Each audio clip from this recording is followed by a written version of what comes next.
మార్పుకోవాలనుకుంటున్నారు, కాంగ్రెస్ పార్టీకి బుద్ధి చెప్పాలనుకుంటున్నారు, గ్యారంటీల అమలు విషయంలో ఫెయిల్ అయిపోయి ఇవాళ బీజేపీతో అంతర్గత ఒప్పందం పెట్టుకున్నారు.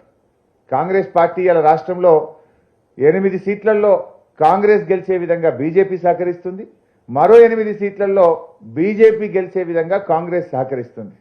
విషయాలు ప్రజలకు అర్థమైనవి. రెండు పార్టీలకు ప్రజలు బుద్ధి చెప్తారు. మీరు అంతర్గత చీకటి ఒప్పందాలు చేసుకున్నారు. బట్ డెఫినెట్గా ఇలా ప్రజలు ఏం కోరుకుంటున్నారంటే ప్రశ్నించే గొంతుగా ఉండాలి. ఈ తెలంగాణ హక్కులు కాపాడబడాలంటే బీఆర్ఎస్ పార్టీ అయితేనే కాపాడగలుగుతుంది అని కోరుకుంటా ఉన్నారు. ఇవాళ ఇంకో విషయం కూడా ఏంటంటే మన రాష్ట్ర విభజన జరిగినప్పుడు 10 ఏళ్ల పాటు హైదరాబాద్ను జాయింట్ క్యాపిటల్గా పెట్టారు. ఈ జూన్కు ఆ 10 ఏళ్ళు పూర్తి కాబోతా ఉన్నాయి. మళ్ళీ జాయింట్ క్యాపిటల్ని ఎక్స్టెండ్ చేయాలని ఇప్పటికే ఆంధ్రప్రదేశ్ నుంచి స్టార్ట్ అయింది. రేపు దాన్ని గట్టిగా అడ్డుకోవాలన్నా పార్లమెంట్లో గొంతు విప్పి మాట్లాడాలంటే అది బీఆర్ఎస్ పార్టీతో సాధ్యమవుతుంది. ఇవాళ రేవంత్ రెడ్డి గారికి ఆంధ్రాలో ఆయన మూలాలు ఉన్నాయి. ఆయన మళ్ళీ వాళ్ళకి సహకరించే ప్రమాదం లేకపోలేదు. గతంలో కూడా 7 మండలాలను ఆంధ్రప్రదేశ్లో కలిపినప్పుడు బీజేపీ ప్రతిపాదించింది, కాంగ్రెస్ ఆ బిల్లుకు మద్దతు ఇచ్చింది. ఎందుకంటే వీళ్ళ రాజకీయ ప్రయోజనాల కోసం ఆ 7 మండలాలను లోయర్ సీలేర్ పవర్ ప్రాజెక్టును తెలంగాణకు దక్కకుండా చేసిన 2 జాతీయ ప్రాజెక్టులు. ఆ రోజు తెలంగాణలో 7 మండలాలను సీరియస్గా వ్యతిరేకించింది, బంద్ కాల్ ఇచ్చింది, దీనికి బిల్లుకు అగెనిస్ట్గా ఓటేసింది ఒక్క బీఆర్ఎస్ పార్టీ మాత్రమే. రేపు చాలా ఇష్యూస్ కూడా ఉన్నాయి. లైక్ రాష్ట్ర విభజన అంశాలు ఎన్నో ఉన్నాయి. ఈ జాయింట్ క్యాపిటల్ అంశం ఉంది, రాష్ట్రానికి సంబంధించిన హక్కులకు సంబంధించిన అంశాలు ఉన్నాయి.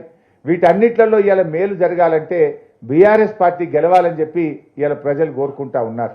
2 జాతీయ పార్టీలు కూడా తెలంగాణకు అన్యాయమే చేసినాయి.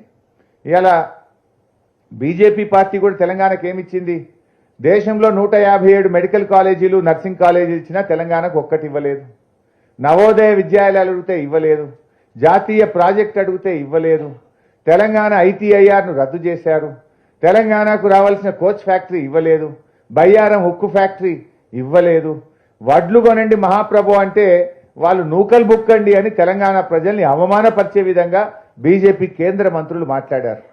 అంటే ఇలా మేము కష్టపడి రైతు బంధు ఇచ్చి, నీళ్ళు ఇచ్చి, చెరువులు బాగు చేసి, పెండింగ్ ప్రాజెక్టులు పూర్తి చేసి, కేసీఆర్ గారు అద్భుతంగా దక్షిణ భారతదేశ ధాన్యాగారంగా తెలంగాణను తయారు చేస్తే వడ్లు కొనడం కూడా చేతగాని బీజేపీ ప్రభుత్వం ఇవాళ తెలంగాణ ప్రజల ఓట్లు ఎట్లా అడగాలి?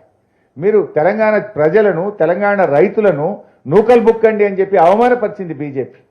ఏమీ ఇవ్వని బీజేపీ తెలంగాణలో ఏమని ఓటు అడుగుతుంది? మీ నైతికత ఏంది అని అడుగుతా ఉన్నా. ఇలా బీజేపీ నాయకులు రాష్ట్రానికి వచ్చి ఎంతసేపు దేవుడి పేరు చెప్పి ఓట్లు అడిగే ప్రయత్నం చేస్తున్నారు. నేను ఒకటే అడుగుతున్నా బీజేపీని, మీరు ఈ రాష్ట్రంలోని బీసీలకో, ఎస్సీలకో, రైతులకో, మహిళలకో, విద్యార్థులకో, నిరుద్యోగులకో ఏ ఒక్క వర్గానికైనా 10 ఏళ్లలో మీరు చేసిన మేలేందో ఒక్కటి చెప్పండి. మరిన్ని వీడియోస్ కోసం ఛానల్ ని సబ్స్క్రైబ్ చేయండి. లేటెస్ట్ అప్డేట్స్ కోసం వాట్సాప్ ఛానల్ ని ఫాలో చేయండి. అండ్ లింక్ డిస్క్రిప్షన్ లో ఉంది.